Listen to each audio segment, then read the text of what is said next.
बनारस की तंग गलियों में, जहां हर मोड़ पर कहानियां बसती हैं, वहीं रहता था कुंदन। एक सीधा सादा, बेफिक्र सा तमिल ब्राह्मण लड़का, जिसे जिंदगी खुलकर जीना पसंद था। उसका दिन दोस्तों के साथ मस्ती करने और बिना वजह हंसने में बीतता था। लेकिन उसकी दुनिया बदल गई जिस दिन उसने पहली बार जोया को देखा। एक मासूम सी लड़की जो मदरसे से लौट रही थी। कुंदन को पहली नजर में ही उससे प्यार हो गया। उसके लिए ये कोई छोटी मोटी पसंद नहीं थी, ये वही प्यार था जो ताउम्र साथ रहता है, जिसे भूलना नामुमकिन होता है। वो हर दिन जोया को देखने के लिए उसके घर के आसपास मंडराने लगा, कभी मंदिर की घंटी बजाकर तो कभी रास्ते में टकराकर उसका ध्यान खींचने की कोशिश करता। लेकिन जोया इस सब में दिलचस्पी नहीं लेती। जब कुंदन ने पहली बार उससे अपने प्यार का इजहार करने की कोशिश की तो उसने बिना सोचे समझे एक जोरदार थप्पड़ जड़ दिया। लेकिन कुंदन के लिए ये प्यार का इशारा था। वो अपने दोस्त मुरारी से कहता, थप्पड़ में भी करंट था यार। ये थप्पड़ रोजाना की बात हो गई। वो जितनी बार जोया से मिलता उतनी बार थप्पड़ खाता, लेकिन उसे इस खेल में भी मजा आने लगा था। धीरे धीरे जोया भी उसके इस पागलपन को समझने लगी थी। वो अब उसे पूरी तरह नजरअंदाज नहीं कर पाती थी। एक दिन जब कुंदन फिर से उससे अपने प्यार का इजहार करता है तो वो मुस्कुराकर कहती है, अब बस करो, हाँ कह रही हूँ। कुंदन के लिए ये उसकी दुनिया जीतने जैसा था, लेकिन ये खुशी ज्यादा समय तक नहीं टिक सकी। जोया के घरवालों को उनके प्यार का पता चल गया। उसके भाई ने कुंदन को बुरी तरह पीटा और उसे धमकी दी कि वो जोया से दूर रहे। इसके बाद जोया को दिल्ली पढ़ाई के लिए भेज दिया गया ताकि वो इस बचपने वाले प्यार से बाहर आ सके। कुंदन के लिए वक्त जैसे थम गया था। वो हर साल उसी जगह खड़ा रहता जहां उसने पहली बार जोया को देखा था। उसे यकीन था कि एक दिन जोया लौटेगी और फिर से सब कुछ पहले जैसा होगा। 8 साल बाद जोया वापस बनारस लौटती है, लेकिन अब वो पहले जैसी मासूम लड़की नहीं रही थी। वो ज्यादा आत्मनिर्भर, समझदार और परिपक्व हो चुकी थी।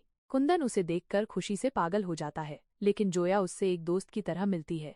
वो उसे बताती है कि उसकी जिंदगी में अब कोई और है, अकरम। दिल्ली में पढ़ाई के दौरान उसे एक पॉलिटिकल एक्टिविस्ट से प्यार हो गया और अब वो उससे शादी करना चाहती है। ये सुनकर कुंदन का दिल टूट जाता है, लेकिन वो फिर भी खुद को संभालता है।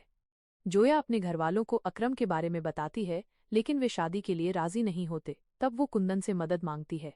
वो कहती है, अगर तू सच्चा दोस्त है तो मेरे घरवालों को मना ले। कुंदन, जिसे अब भी जोया से बेइंतहा प्यार था, उसकी खुशी के लिए अपने दर्द को भूलकर उसके परिवार को मनाने निकल पड़ता है। वो अकरम की इतनी तारीफ करता है कि जोया के घरवाले मान जाते हैं। शादी के दिन कुंदन जबरदस्ती खुद को खुश दिखाने की कोशिश करता है, लेकिन तभी उसे एक ऐसा सच पता चलता है जिससे उसकी पूरी दुनिया हिल जाती है। अकरम असल में मुस्लिम नहीं था। जोया ने अपने परिवार से झूठ कहा था कि अकरम मुस्लिम है ताकि शादी में कोई रुकावट न आए। ये सच जानकर कुंदन शादी के मंडप में पहुंचता है और सबके सामने इस झूठ को उजागर कर देता है। जोया के घरवाले और रिश्तेदारों ने ये सुनते ही गुस्से में आकर अकरम को मारने लगते हैं और उसे अधमरे से हालत में ट्रेन की पटरी पर फेंक देते हैं। कुंदन ने अकरम को बचाया और हॉस्पिटल ले गया। उसकी हालत अब बेहतर थी। अकरम के घरवालों ने कुंदन को धन्यवाद किया और अकरम को अपने साथ ले गए। जोया कुंदन को दोषी मान रही थी और उसके ऊपर थूका भी। कुंदन ठान लेता है कि जोया को अकरम से मिलाकर ही रहेगा और वो जोया को वहां से जबरदस्ती उठाकर ले जाता है। दोनों जब अकरम के घर पहुंचते हैं तब तक बहुत देर हो चुकी थी। अकरम अब इस दुनिया को छोड़कर चला गया था। जोया इस सदमे में चली जाती है, लेकिन उसे लगता है कि ये सब कुंदन की वजह से हुआ। वो उससे नफरत करने लगती है और कहती है, तूने मेरी दुनिया उजाड़ दी।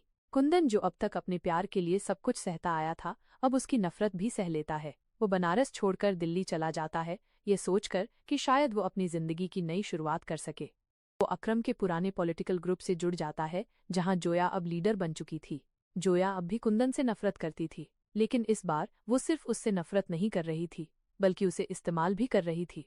वो उसे इमोशनल ब्लैकमेल करके अपने फायदे के लिए इस्तेमाल करने लगती है। कुंदन, जिसे अब भी जोया से बेइंतहा प्यार था, उसकी हर बात मानता है, ये सोचकर कि शायद एक दिन वो उसे अपना लेगी। जोया और उसके साथियों की साजिश के तहत कुंदन को एक पॉलिटिकल रैली में भेजा जाता है, लेकिन ये एक जाल था। रैली के दौरान वहां बम ब्लास्ट होता है और कुंदन बुरी तरह घायल हो जाता है। जब जोया को ये पता चलता है कि उसकी नफरत ने उसे कहाँ पहुंचा दिया, तो वो पछतावे में जलने लगती है। वो अस्पताल में कुंदन से मिलने जाती है, लेकिन अब बहुत देर हो चुकी थी।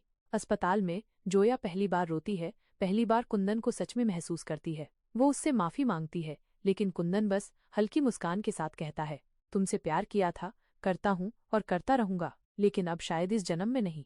इसके बाद वो अपनी आखिरी सांस ले लेता है। जोया उसकी मौत को देखकर टूट जाती है, लेकिन अब कुछ नहीं हो सकता था। कुंदन चला गया, लेकिन उसका प्यार हमेशा के लिए अमर हो गया। ऐसे ही मूवी वीडियोस के लिए हमारे चैनल इट्स ओरिजिनल को सब्सक्राइब करें। धन्यवाद।